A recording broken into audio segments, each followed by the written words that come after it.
back to all things Bitcoin. As I mentioned earlier, the Bitcoin price reached a little over 21,000 this week. And this is significant because one of the biggest scandals since the inception of the Bitcoin blockchain, FTX, happened about 2 months ago.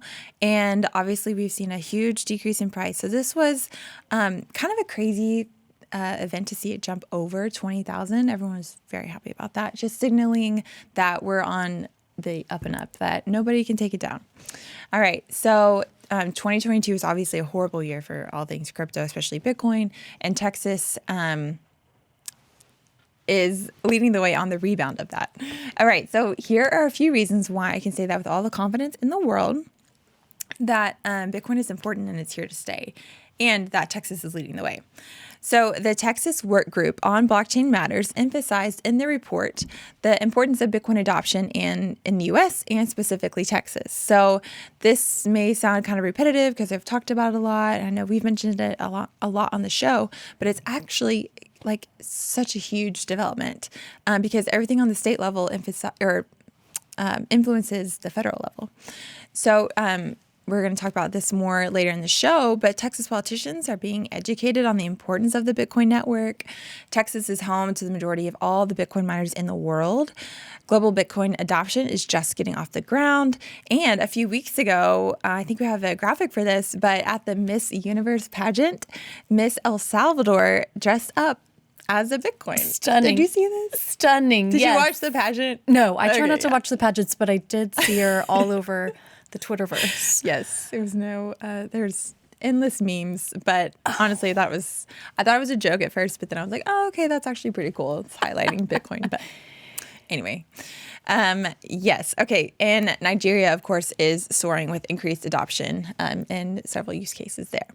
Even permissionless, which has absolutely nothing to do with Bitcoin and is completely separate. They're focused on DeFi, but they're moving from, I think, Florida to Austin for their like massive conference this year, which I thought was kind of cool. You know, they're trying to jump on that bandwagon.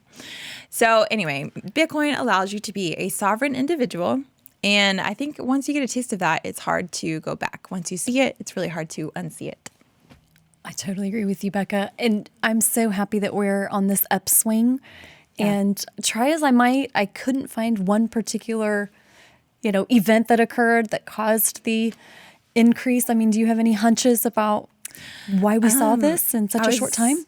Yeah, I was listening to a podcast the other day, and they said that at the 20K benchmark, a lot of people had their account set up to hey, purchase Bitcoin if it gets to this amount or whatever. And so maybe that kind of signaled a jump because it only went to 21.6. It's not that much of a jump, but it's still on a positive uptrend. So I know there's all these conspiracy theories out there about why, but I don't know.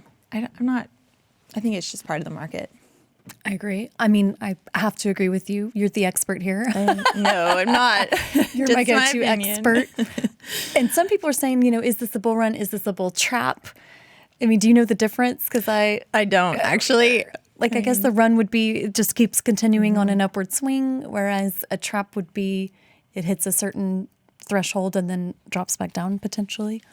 Yeah, I mean, I think with news that Genesis might be going bankrupt, maybe that was already priced in, or we might see it go down some more if that does, unfold.